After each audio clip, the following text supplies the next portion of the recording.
Hello అండి, welcome back to my channel. ఎలా ఉన్నారండి? అందరు బాగున్నారా? నేనైతే చాలా చాలా బాగున్నాను. మీరు కూడా బాగుండాలని కోరుకుంటున్నాను.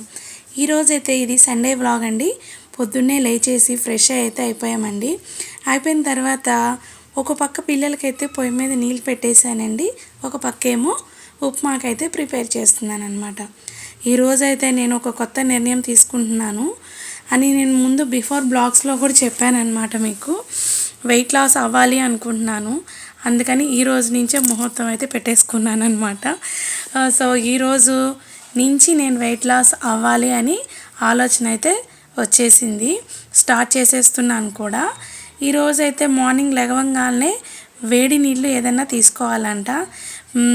వాటిలో ఏదైనా జీలకర్ర నీళ్ళు కానీ, చెక్క అవి కానీ, లేదంటే వామ్ వాటర్ కానీ, లేదంటే నిమ్మకాయ నీళ్ళు కానీ గోరువెచ్చటి తాగాలంట. సో ప్రజెంట్ అయితే ఇంట్లో నిమ్మకాయలు ఇవేమీ లేవన్నమాట. సో అందుకని చెప్పి ఓన్లీ వేడి నీళ్ళు మాత్రమే తాగాను. వేడి నీళ్ళు నేను తాగి ఇంకా నాకేంటంటే టిఫిన్ తినటం కోసం వేడి నీళ్ళు తాగిన గంట తర్వాత అనమాట హాఫ్ కీర హాఫ్ జామ అయితే తీసుకున్నానండి. పిల్లలకేమో బొంబాయి రవ్వ ఉప్మా అయితే చేస్తున్నాను. ఒక పక్క బొంబాయి రవ్వ ఉప్మా చేసుకుంటూ పొయ్యి మీద నీళ్ళు పెట్టుకున్నాను కదా. సో పిల్లలకైతే స్నానానికి నీళ్ళు పోసుకున్నాక తింటారనుకున్నా, కానీ ముందైతే వాళ్ళకి ఆకలి వేసేస్తుందంటండి. సో ఉప్మా అయితే అయిపోతూ ఉందన్నమాట. సో నేను ఒక చేత్తో పట్టుకొని ఒక చేత్తో తిప్పటాన కొంచెం ఉండలా కట్టేసింది ఉప్మా. ఇంకా వాటినన్నిటినీ స్మాష్ చేసేసుకొని పిల్లలకైతే ప్లేట్లో ఉప్మా పెట్టేసి నేను కూడా కీరా పెట్టేసుకొని అయితే హాల్లోకి వెళ్ళిపోయి టీవీ చూసుకుంటూ తింటున్నామండి. సో నేను ఎందుకు వెయిట్ లాస్ అవ్వాలి అనుకుంటున్నాను అంటే కొంచెం కాలు బాగా పెయిన్ వస్తుందని చెప్పి హాస్పిటల్కి వెళ్ళానండి చెకప్ కానీ. సో చెకప్కి వెళ్తే వాళ్ళు కొంచెం సయాటికా లాగా ఉంది అని చెప్పారు. సో కొంచెం మెడిసిన్ అయితే ఇచ్చారనమాట. సో దాంతోపాటు కొంచెం వెయిట్ ఉన్నాను, అందుకని వెయిట్ కొంచెం మీరు తగ్గితే మీకు ఆ ప్రాబ్లం అనేది తొందరగా తగ్గుతుందని చెప్పారనమాట. సో ప్రెజెంట్ అయితే నేను వెయిట్ 73.2 గ్రామ్స్ అయితే ఉన్నాను. సో నా దగ్గర అయితే ఇప్పుడు వెయింగ్ మిషన్ అయితే లేదు. సో తీసుకున్న తర్వాత ఈ డైట్ మొదలు పెట్టాను కదా, అది ఎప్పుడు తీసుకుంటాను నేను అప్పుడైతే మీకు వెయిట్ చెక్ చేసి చూపిస్తాను. అవి తిన్న తర్వాత కాసేపు అయిన తర్వాత కాఫీ అయితే పెట్టుకొని తాగానండి. టీ కాఫీలు తాగే అలవాటు అయిపోయిన ప్రాణం కదా, ఒక్కసారిగా ఆపేయాలంటే కష్టం. సో టీ కాఫీలు కూడా నిదానంగా బంద్ చేయడానికి ట్రై చేస్తాను. ఈరోజు లంచ్లోకి అయితే చికెన్ తీసుకొచ్చారండి. సో నేను కొంచెం చికెన్ని ఆ కుండలో సరిపడా వండుదామని ట్రై చేస్తున్నాను అనమాట. ఫస్ట్ టైం నేను ట్రై చేస్తున్నానండి కుండలో వండటం. సో 2 days ముందే అయితే చిన్నదే తెచ్చుకున్నాను మార్కెట్లో. ట్రై చేద్దాం, కుదిరితే ఇంకేదైనా తెచ్చుకుందాం కొంచెం పెద్దది అని చెప్పి. దాన్ని తీసుకురాగానే డైరెక్ట్గా అయితే వండకూడదంటండి. ఒక 2 days అన్న వాటర్లో అలా నానబెట్టి పక్కన పెట్టుకోవాలంట. తర్వాత మనం స్కాచ్ బ్రైట్తో పైన అలా తోమేసి తర్వాత వాడుకోవచ్చు అనమాట. లేదంటే మట్టి వాసన వచ్చిద్ది. లేదంటే తీసుకొచ్చి డైరెక్ట్గా అలా పెట్టామంటే కుండ త్వరగా పగిలిపోతుంది అనమాట.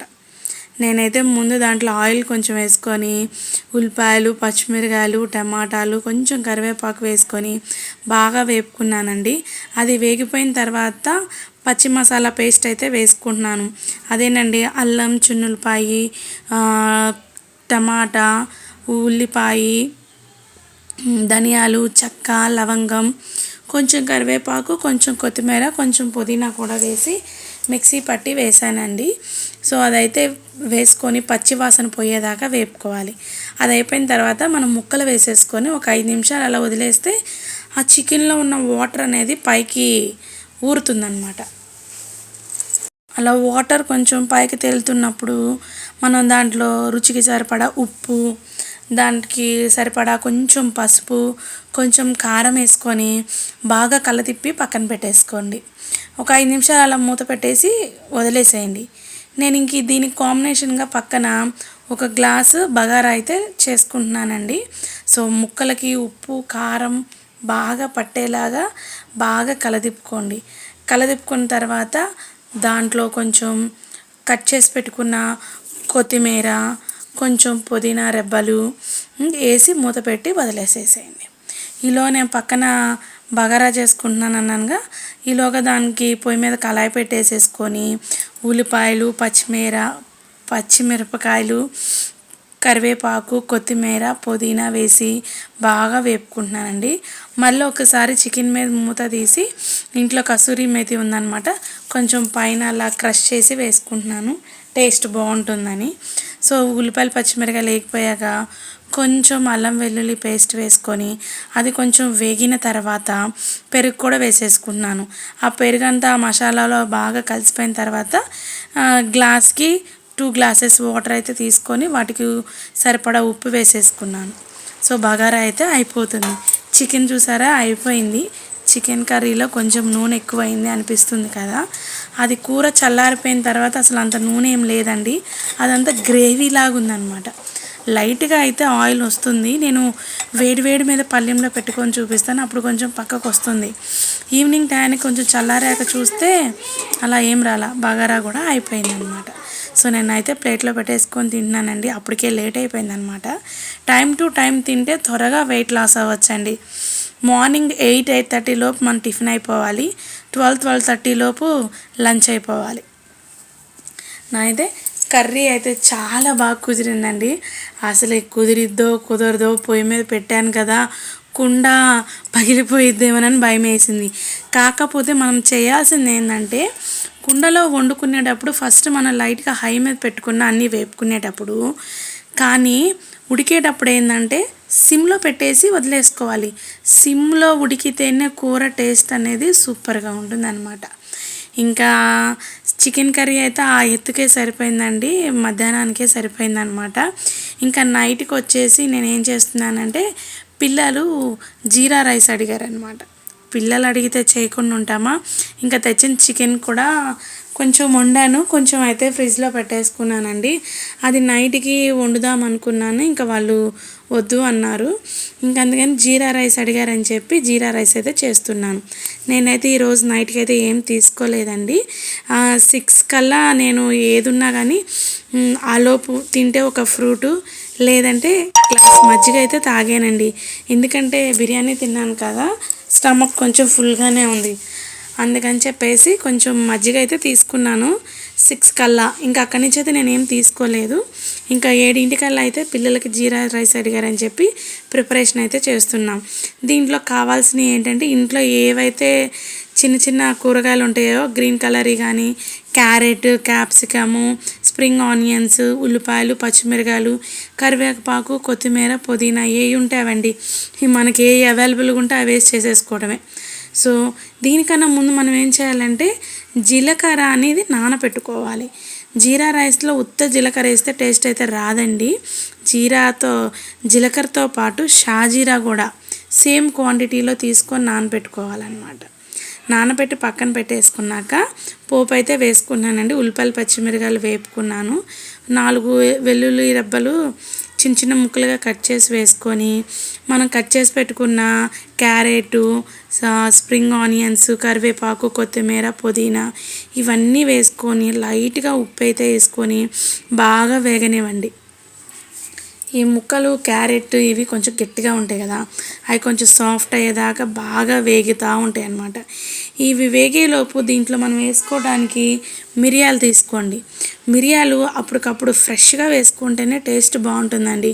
మనం పొడి చేసి పెట్టుకుంటే బాగానే ఉంటుంది, కానీ ఇలా జీరా రైస్, పుదీనా రైస్, కొత్తిమీర రైస్ ఇలాంటివి చేసుకుంటారు చూసారా, అలాంటి టైంలో ఒకవేళ ఉన్నా కూడా కొన్ని అయితే కొంచెం ఇలాగా బండ మీద కానీ లేదా కట్ చేసుకునే ప్యాడ్ మీద కానీ అలా పెట్టేసుకొని మన చపాతీ కర్రతో ఇలా మనం చూపిస్తున్నాను కదా నేను, అలా చేసుకున్నాం అనుకోండి తొందరగా ఇదైపోతుంది అనమాట, తొందరగా నలిగిపోతుంది అనమాట. అది బాగా ఫైన్ పౌడర్ చేసుకోవాల్సిన అవసరం అయితే లేదు, కొంచెం కచ్చా పచ్చాగా ఉంటే చాలన్నమాట. ఇది ఓ పక్క నుంచి వేగిపోతూ ఉంది కదా, దీన్ని సిమ్లో పెట్టుకోండి, మాడిపోతాయేమో మరి, కానీ కొంచెం బాగా ఏగిపోయినట్టున్నాయి. సో ఇవన్నీ ఏగుతూ ఉన్నాయి కదా. సో నేనైతే నానబెట్టుకున్నాను కదా జీలకర్ర, షాజీరా, అది వడేసుకొని వాటర్ తీసేసి మనం వడగట్టుకున్నవి దీంట్లో వేసేసుకోవాలి. చూపిస్తాను చూడండి. ఆ నీళ్ళని డ్రైన్ అయితే దీంట్లో వేసేసుకొని ఇవి కూడా ఒక 5 నిమిషాలు బాగా వేపుకోవాలన్నమాట. ఇది కూడా దీంట్లో కలిసిపోయి ఆ ఫ్లేవర్ అంతా ఆ ముక్కలకి పట్టేసేయాలి. బాగా ఎర్రగా వేపుకోవాలి అవి కూడా బాగా. ఇంకా దీన్ని మనం నేను ఇప్పుడైతే ప్రెజెంట్ ఇంట్లో వండుకునే బియ్యంతోనే చేస్తున్నానండి. కానీ వీటిని మనం బాస్మతి బియ్యం ఉంటుంది కదా, వాటితో కూడా చేసుకుంటే చాలా బాగుంటుందన్నమాట. కొంచెం అంటే కొంచెం అల్లం వెల్లుల్లి పేస్ట్ అయితే వేసుకొని అది కూడా కొంచెం పచ్చి వాసన పోయేదాకా అయితే వేపుకున్నానండి.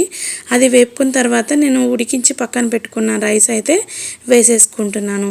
సో అది రైస్ అయితే వేసేసుకొని కొంచెం కాలుతూ ఉందన్నమాట. అది కూడా అప్పుడే ఆఫ్ చేశాను. దీంట్లో మనం క్రష్ చేసి పెట్టుకున్న మిరియాల పొడి ఉంది కదా, ఆ మిరియాల పొడి కూడా వేసేసుకోండి. వేసేసుకొని దీంట్లోనే ఈ రైస్కి మనం సరిపడా ఉప్పు వేసేసుకొని కలిదిప్పుకోండి. బాగా కలిదిప్పుకోవాలి, హై మీద పెట్టుకొని బాగా కలిదిప్పుకోవాలన్నమాట. ఇది మనం బాస్మతి బియ్యంతో చేసుకుంటే మన రెస్టారెంట్ స్టైల్ అయితే వస్తుందండి. మామూలు బియ్యంతో చేసుకున్నా కూడా చాలా బాగుంటుందన్నమాట. నేను ఉప్పు వేసిన తర్వాత చిటికెడు షుగర్ వేసుకున్నాను. దీంట్లో కొంచెం ధనియాల పొడి కూడా వేసుకున్నాను, అది స్కిప్ అయిపోయిందనమాట. ఉంటే వేసుకోండి, లేకపోతే స్కిప్ చేసేయండి. హై ఫ్లేమ్ మీద పెట్టేసుకొని బాగా వేపేసుకోవాలన్నమాట. ఎక్కడ బాగా అంటే చిటపట అంటే అనేదాకా వేపుకోవాలి. ఫ్రైడ్ రైస్లు కానీ ఏవైనా రైస్లు ఇలాగా మనం చేసే ఏంటంటే హై ఫ్లేమ్ మీద పెట్టి బాగా వేపుకుంటే వాటికి వేసిన మసాలాలు, ఉప్పు, ఫ్లేవర్స్ అన్నీ దానికి పట్టేస్తాయి అన్నమాట. సో పిల్లలకైతే జీరా రైస్ అయితే ప్రిపేర్ అయిపోతూ ఉందండి. ఈ టైంలో నేను ఏంటంటే కొంచెం ఉప్పు చూసుకున్నాను అనమాట, టేస్ట్ ఎలా ఉంది ఏంటని. సూపర్గా అంటే సూపర్గా వచ్చిందండి. సో మీరు కూడా ట్రై చేసి ఎలా వచ్చిందో నాకైతే చెప్పేసేయండి. మా ఇంట్లో ఈరోజు బిర్యానీ జీరా రైస్ అయితే చాలా బాగుందండి. పిల్లలకైతే ఇది ఇచ్చేసిన తర్వాత నాకు కూడా కొంచెం ఆకలి అనిపించింది, కానీ రైస్ అయితే తీసుకోలేదండి. పొద్దున్న కట్ చేసిన హాఫ్ ఇది ఉంది కదా కీరా దోసకాయ, అదైతే తినేసానండి. ఇదేనండి వీడియో. మీకు నచ్చితే లైక్ అండ్ షేర్ చేసేయండి. Thanks for watching. బాయ్.